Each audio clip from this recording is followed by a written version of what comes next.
So, Eula just released, and like with everybody else initially, people hated her.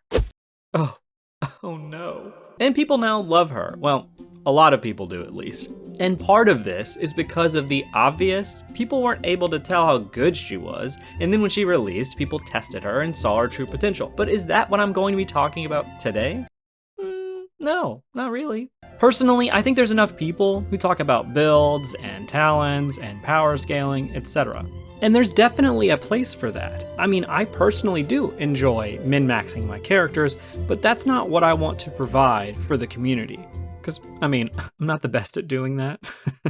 I want to talk about everything else about characters, such as their designs and their stories and how they really come together. So I won't be talking about number crunching or gear here. Instead, I want to explain why I think Eula is a sign of future characters to come and ultimately why she's special. Firstly, I want to point out something that is obvious, but that most people don't address, and that's that the normal attacks in this game are fantastic. I really cannot stress enough how much I love Eula'S attacks. Not for the damage or anything, that is great though, but the way in which she fights. It's obvious, but the aristocratic, elegant dance that she does as a fighting style really says a lot about her character. Without even playing her character story or seeing her character trailer, one could easily discern that she's elegant, flashy, but also tactical with how her kit is set up. Her character trailer shows her doing an aristocratic dance near Mondstadt, and I'm assuming that dance is also a part of her normal attacks. This is fantastic because simply through her attacks, it shows that Eula is reclaiming her heritage by potentially using an aristocratic dance,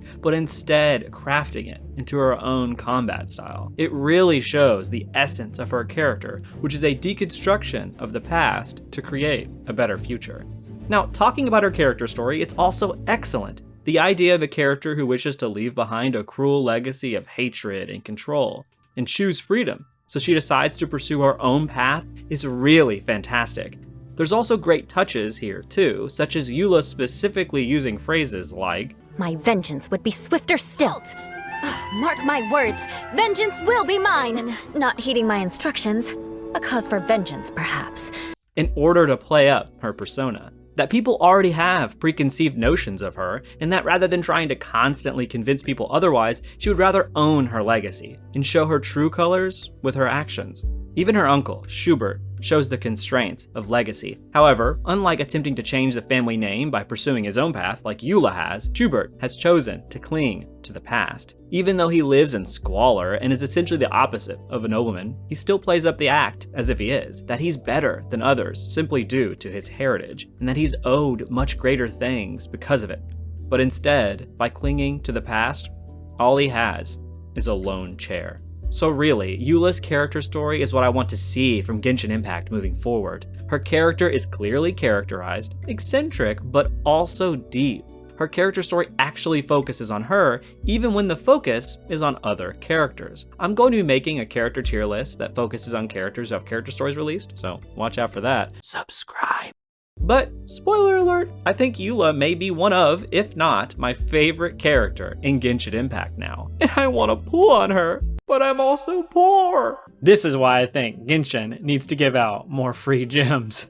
I mean, not just because I want a character, well, I mean, partly because of that, but because they keep releasing so many cool characters. Also, I'm curious, so tell me in the comments, but how many Primo Gems have you saved up? Like, what was your max? And why do you even pull to begin with? Because I'm really interested to see the pull mentality of other people. But that aside, let's continue. I think I should also address the controversy, if we can call it that. Personally, I wasn't able to find a lot of people talking about Eula in a negative sense on Twitter. Instead, I could essentially only find people talking about the other people talking about it. So I essentially only have them and some news stories to go off of. Supposedly, people were angry about Eula being from the Lawrence clan and that her ancestry was so terrible. I'm going to assume that people were thinking that this story would simply not address her ancestry, and if that's that's the case, then this is really just an instance of people getting angry without full context. Now, if people are still upset about her inclusion after the fact, I'm not really sure what to say. Her story addressed almost every point that people could essentially make, and it makes it clear that she wants to create a better future,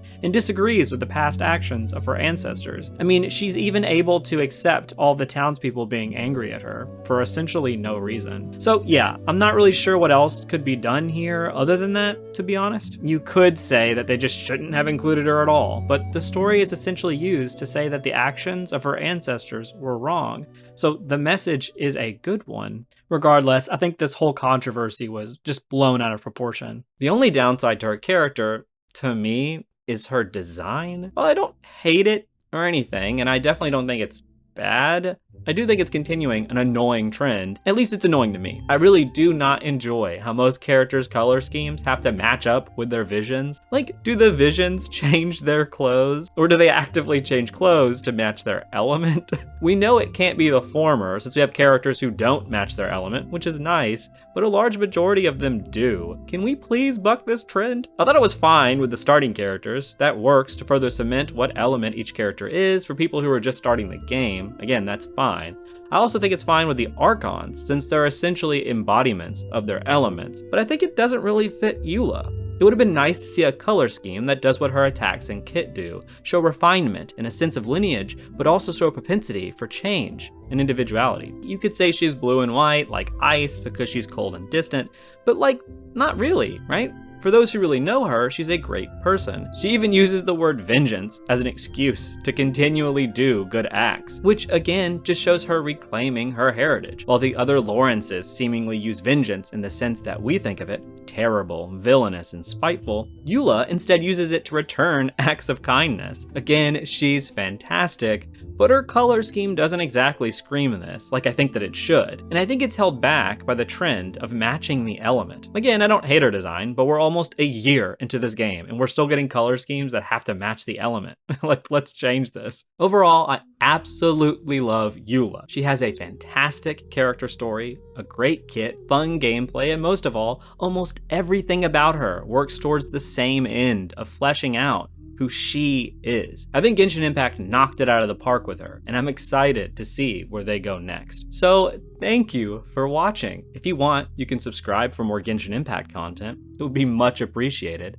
I also have another channel just dedicated to video games and anime in general, so if you would like to check that out, that would be great too. So thank you for watching again, and have a wonderful day.